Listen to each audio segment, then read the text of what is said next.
Assalamualaikum warahmatullahi wabarakatuh. Jumpa lagi anak-anak dengan saya Ahmad Fauzi. Kali ini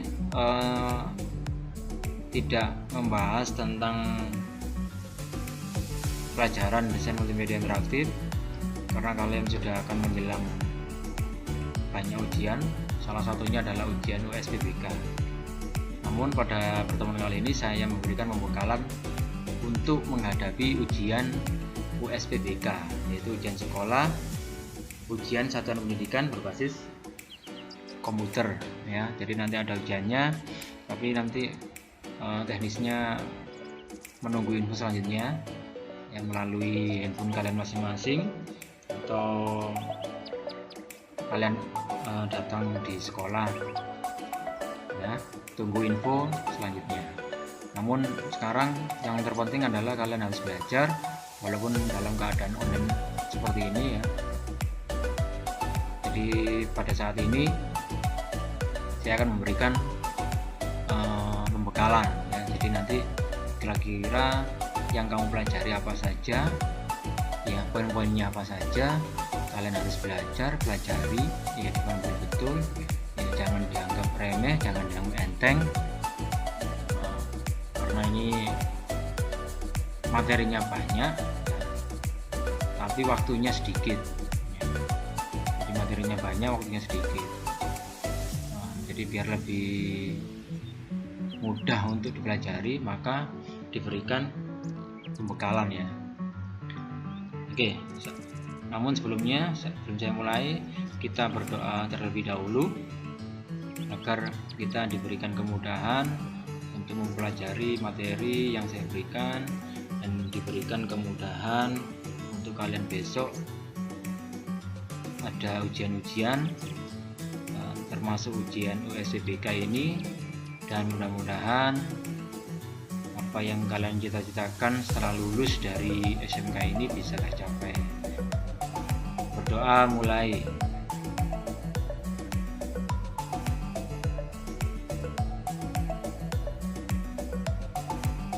Berdoa selesai. Baik anak-anak, saya tampilkan ya screennya. Oke ya. Pembekalan USPBK ya, kelas 12 multimedia. Di pembekalan ini itu yaitu tentang C2 ya. C2 itu terdiri dari pelajaran ada 4 mata pelajaran di C2 itu ya. Kalau di C3 itu ada desain multimedia interaktif ya, PKWU, audio video, apalagi ya yang lebih banyak di kelas 11 dan di kelas 12 ya. Kalau yang kedua ini kebanyakan di kelas 10 ya. Yaitu pelajaran yang pertama adalah komputer dan jaringan dasar, yang kedua desain komputer, ketiga pemrograman dasar, keempat adalah dasar desain grafis. Sekarang kita bahas satu-satu ya. Ini saya singkat saja, kalian tolong diperhatikan. Oke, yang pertama di mata pelajaran komputer dan jaringan dasar, yaitu kalian kalau pernah di kelas 10 ya, semester pertama itu kalian tentang merakit komputer. Nah, di sini yang perlu kalian ingat, yang perlu kalian pelajari adalah bagaimana kalian tahapan-tahapan perakitan ya, tahapan-tahapan perakitan, kemudian bahan-bahannya apa saja ya, yang dirakit kira-kira apa aja ya. Di sini saya langsung berikan tahapannya karena ketika kita sudah melihat tahapannya ini berarti bahannya adalah misalkan kayak nomor 1 ya. Nomor 1 adalah persiapan menyiapkan motherboard. Berarti ada bahan yang disiapkan yaitu yang berupa motherboard. Memasang prosesor misalnya. Yang kedua, berarti ada perangkat ya atau alat yang namanya prosesor. Kemudian yang ketiga memasang heatsink, kemudian memasang memori, Kemudian kalau sudah semuanya prosesor, memori, data tancap, baru dipasangkan ke dalam casing ya, dimasukkan dalam casing, kemudian pasang power supply-nya, pasang kabel-kabelnya, kemudian pasang drive-nya. Drive ini CD-ROM ya, dan hard disk ya. Kemudian memasang cut adapter. Cut adapter itu contohnya adalah LAN card ya, apalagi ya, biasanya adalah LAN card ya. Kalau VGA card jarang karena sudah VGA nya sudah on board ya. Kemudian yang 10 penyelesaian ya, penyelesaian akhir. Nah, setelah dirakit ya, bahannya sudah, kemudian dirakit, komputer itu perlu yang namanya sistem operasi ya. Jadi hardware-nya itu perlu yang namanya sistem operasi. Jadi perlu suatu nyawa gitu ya. Jadi nyawanya itu kalau ibaratnya manusia itu adalah nyawanya, sedangkan tulang, otak ya, daging itu adalah hardware-nya. Namun hanya tubuh saja tidak lengkap, tidak bisa hidup. Nah, diperlukan yang namanya sistem operasi ya, software sistem operasi. Jadi setelah menginstal baru setelah merakit baru diinstal sistem operasi ya. Bisa Windows, bisa Linux ya.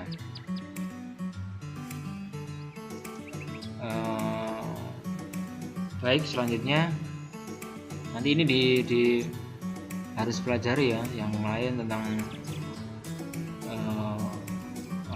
hard disk itu apa ya, kemudian motherboard itu apa, keyboard itu apa, mouse itu apa ya, sambil kalian buka di buku LKS nya ya.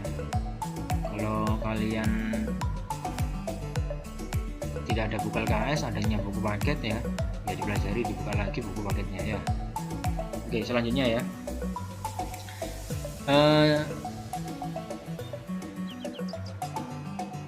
selanjutnya adalah jaringan komputer ya. Nah, jaringan komputer ini biasanya kalian di kelas 10 di semester 2 ya, yaitu adalah sekumpulan komputer yang dapat saling berhubungan ya antara satu dengan lain. Jadi kalimatnya kenapa saya merahkan agar kalian lebih mengingat ya. Jadi redaksinya adalah sekumpulan komputer ya yang saling terhubung satu dengan yang lain atau saling berhubungan. Baru itu yang namanya jaringan komputer. Atau beberapa komputer ya, dua atau lebih komputer ya. Jadi yang namanya sekumpulan itu jelas bukan satu saja. Sekumpulan berarti dia sekumpulan komputer ya, berarti dia terdiri dari banyak komputer ya, atau beberapa komputer ya gitu ya. Jadi sekumpulan komputer yang saling terhubung, redaksinya seperti itu. Kemudian kalau misalkan diterjemahkan disambung dengan menggunakan media komunikasi ya, atau dengan menggunakan media tertentu ya, dengan menggunakan media kabel boleh ya. Yang penting adalah redaksinya adalah sekumpulan komputer yang saling terhubung gitu ya. Oke, bisa dipahami ya tentang jaringan komputer ya. Oke, kemudian nanti kalian pelajari tentang tujuan-tujuannya ya. Nanti ini tujuannya banyak sekali ya. Saya ambil contoh saja. Ini adalah salah satu tujuannya adalah berbagi sumber atau resource sharing. Ya, jadi seluruh program dan peralatan dapat digunakan oleh setiap komputer, oleh setiap orang yang ada di jaringan tanpa dipengaruhi lokasi dan sumber. Contohnya adalah misalkan di TU sekolah kalian ya, pendaftaran semua sekolah itu ada di TU ya, nama-nama siswa ada di TU. Namun perpustakaan memerlukan data nama-nama siswa yang terdaftar untuk dijadikan anggota perpustakaan ya, atau untuk digunakan data sebagai absensi pengunjung perpustakaan. Nah, maka data ini bisa di-sharingkan tanpa harus orang perpustakaan turun ke bawah ya untuk minta data gitu ya. Jadi cukup di share saja melalui komputer yang terhubung. Nah, jadi seperti itu ya. Jadi salah satu tujuannya itu. Contoh lagi kan banyak ya, seperti game gitu ya. Oke, lanjut ya. Kemudian jenis-jenis jaringan komputer ya. Jenis-jenis jaringan komputer, misalkan LAN MAN gitu ya. Jadi kalian pelajari LAN MAN. Kemudian topologi ya. Topologi ada star, ada bus, ya, ada string, ada mesh. Kalian pelajari di buku paketnya ada, di LKS adik kalian juga ada. Nanti boleh kalian pinjam ya, yang kenal dengan anak kelas 10 boleh kalian pinjam. Pelajari sedikit-sedikit ya. Kemudian protokol jaringan. Protokol jaringan ya. Protokol ini sebagai media ya antar platform komputer yang disitu karena komputer itu sistem operasinya itu berbeda-beda ya, ada yang menggunakan Windows 8, Windows 10, ada yang Linux ya, ada yang menggunakan Macintosh. Nah, sebagai biar itu terhubung maka diperlukan yang namanya protokol ya. Protokolnya ini nanti terdiri dari banyak layer ya. Ini kalau yang sudah digunakan yaitu protokol OSI ya, oleh Organization System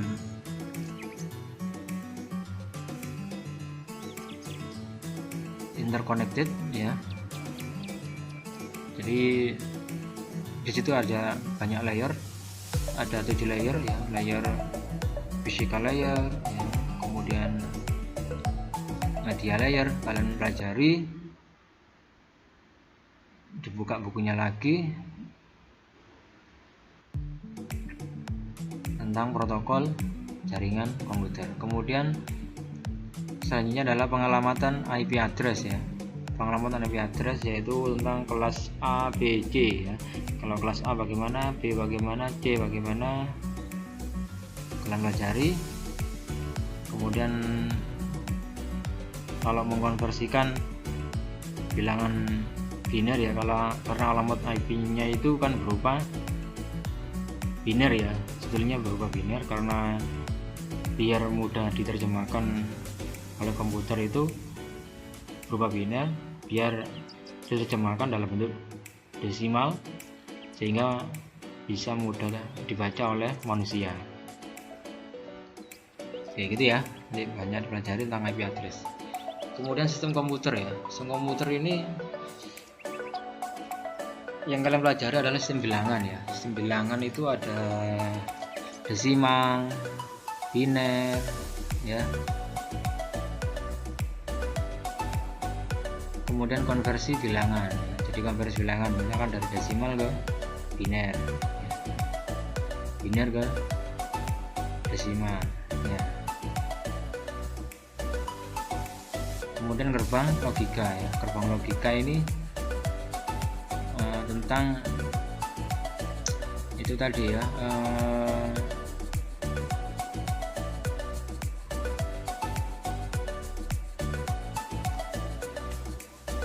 tentang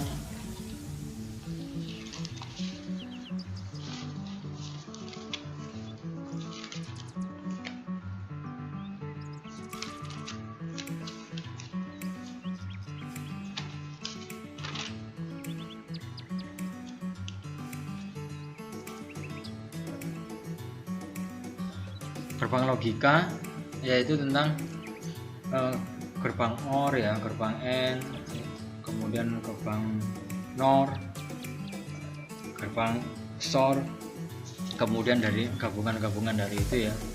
Jadi kalau misalkan innya itu satu, outputnya itu 0 dan 1, maka outputnya bagaimana? Kalau inputnya 1 outputnya bagaimana ya, di gerbang logika itu dipelajari ada ya. Kemudian simbol-simbol pocat ya, kalau start bagaimana, proses bagaimana, kalau print bagaimana, kalau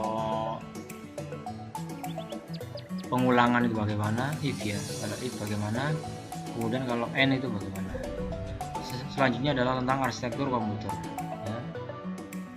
Arsitektur komputer itu di dalam komputernya itu sistem pengolahannya bagaimana ya. Salah satunya adalah tentang menggunakan ALU ya, algoritma logic unit ya. Jadi kalau komputer itu ada bagian-bagiannya. Kalau yang bagian menghitung logika namanya apa, yang bagian menampilkan hasil itu namanya apa, ya disitu kan ada ya. Ya, seperti itu ya. Kemudian pemrograman dasar ya, yang perlu kalian pelajari adalah bahasa pemrogramannya ya. Jadi bahasa pemrogramannya itu ada bahasa tingkat tinggi, ada bahasa tingkat rendah. Kemudian jenis-jenis bahasa pemrograman ini banyak sekali ya. Salah satunya adalah bahasa C ya, Fortran, kemudian COBOL ya. Banyak sekali ya ini ya. Kemudian tipe data ya, tipe data integer, tipe data karakter itu apa ya, harus belajar feedback dulu ke belakang ya, sedikit demi sedikit dibuka lagi catatannya, dibuka lagi bukunya ya. Yang keempat adalah perintah-perintah bahasa programannya ya. Jadi misalkan kalau while do itu kayak gimana, kalau if else itu bagaimana ya, kalau menggunakan Java bagaimana, kalau menggunakan PHP itu bagaimana ya.